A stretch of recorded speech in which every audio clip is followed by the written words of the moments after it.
तो ये देखो मेरी एक छोटी सी लिस्ट है, पर्सनल लिस्ट है एक्चुअली, कि यूपीपीसीएस की तैयारी कैसे करनी है। तो जो आप पढ़ रहे हैं या जो आपके स्टैंडर्ड रिसोर्सेज हैं वो सब आपको करना पड़ेगा। जो भी आपने यूपीएससी के लिए किया है वो सब काम आएगा। उसके अलावा लेकिन अगर चूँकि ये स्टेट पीसीएस है तो इसके लिए थोड़ा सा अलग काम भी करना पड़ेगा। तो ये मेरी एक पर्सनल लिस्ट है। तो इसमें देखिए मैंने क्या क्या लिस्ट में बनाया हुआ है अपने। यूएस अपॉइंटमेंट्स पूछते हैं लोग, मेला के ऊपर एक क्वेश्चन आता है, गवर्नमेंट स्कीम के ऊपर पक्का आता है। न्यू डेवलपमेंट इन डिफेंस में क्या डेवलपमेंट हुआ है, जैसे कि फ़िलीपींस को हम लोगों ने ब्रह्मोस बेची है, तो ऐसे करके उसका पूछ सकते हैं। और फिर रिपोर्ट से आ सकता है, और रिपोर्ट्स जो होती है वो वर्ल्ड लेवल की शायद कम पूछते हैं, अब लगभग नहीं पूछते हैं, मेरा ओपिनियन है। नीति आयोग और जो भी कोई बॉडी है उसका इंडिया और यूपी से रिलेटेड जो है उसी से रिलेटेड आता है इसमें क्वेश्चन।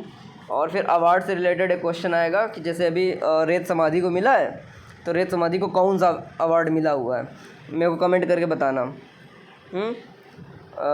जो आपको पता है वो नहीं मिला, याद रखना, इसमें कन्फ्यूजिंग है रेत समाधि वाला, ध्यान से समझना, ठीक है। स्पोर्ट्स में अभी हम लोगों ने क्या हुआ, थॉमस कब जीता, कितने साल बाद जीता, इस टाइप के क्वेश्चन आते हैं। मतलब क्योंकि ये स्टेट पीछे से तो इसका टाइप अलग है। तो थॉमस कब जीता है, तो अभी तुमसे दो टाइप का क्वेश्चन पूछेगा कि किसको हराया है एक, और कितने साल बाद जीता है, तो दो, ऐसे करके इस टाइप से क्वेश्चन पूछते हैं। फिर ज्योग्राफी में वर्ल्ड ज्योग्राफी इन लोगों का फेवरेट है टॉपिक, कम से कम 2 से 3 क्वेश्चन आते हैं वर्ल्ड ज्योग्राफी से।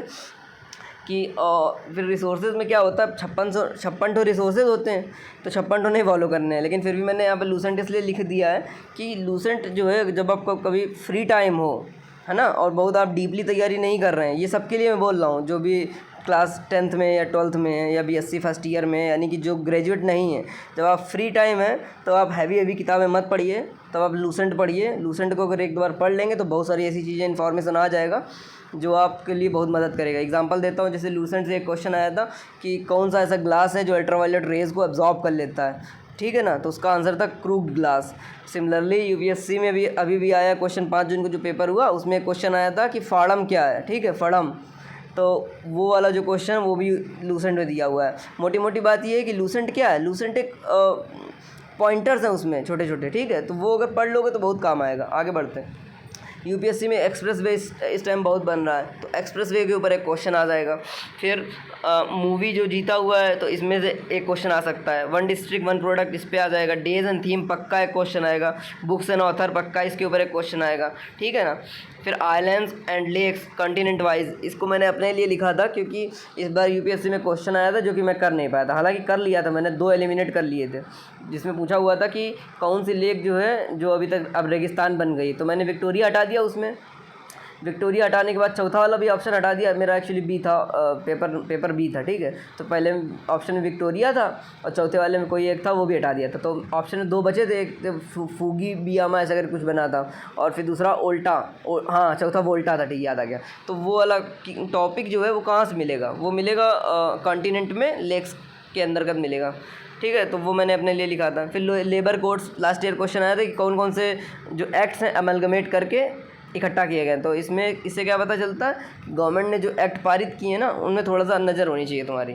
फिर वाणी प्रकाशन की अच्छी किताब होती है, उसमें आपको पॉइंटर्स मिल जाते हैं। ये मैंने रिसोर्सेज लिखे हैं कि जब आप फ्री हो और आपको तैयारी करनी हो तो ऐसे कर सकते हैं, यहाँ से कर सकते हैं। लोकसभा राज्यसभा सीट्स, यूपी की स्कीम, फिर जो कुछ कंपनियां हैं जैसे नाल्को, हिंडाल्को, है ना, और फर्टिलाइज़र के सेंटर्स, इस टाइप की चीज़ें हर साल पूछी जाती है, परमानेंट पक्का।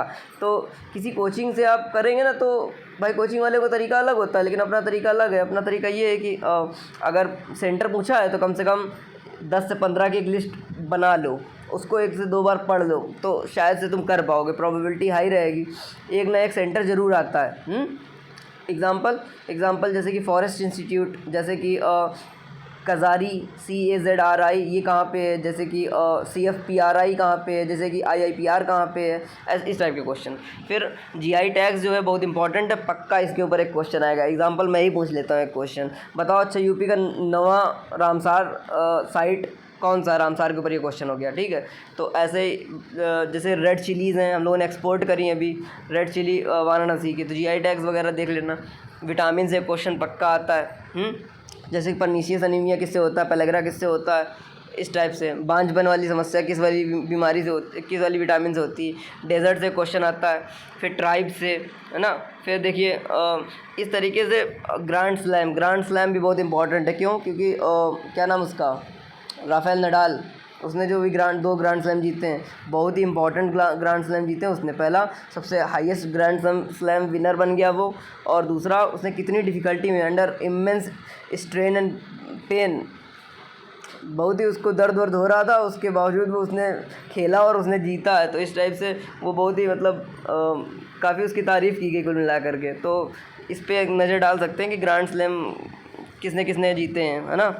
अभी देखो, अभी एक नई फीमेल्स में एक ग्रैंड स्लैम जो जीती है उसका नाम है ईगा करके नाम है, तो ईगा दिख जाएगा तो मैं वही करने वाला हूँ, पूरा तो नहीं याद रहता। तो इस तरीके से आप UPPSC की तैयारी कर सकते हैं। ये मैंने इसीलिए बनाया क्योंकि इससे पहले वाला जो वीडियो बनाया था उसमें क्लैरिटी नहीं थी और मैं सही से बता भी नहीं पाया कि कैसे तैयारी करें। Thank you.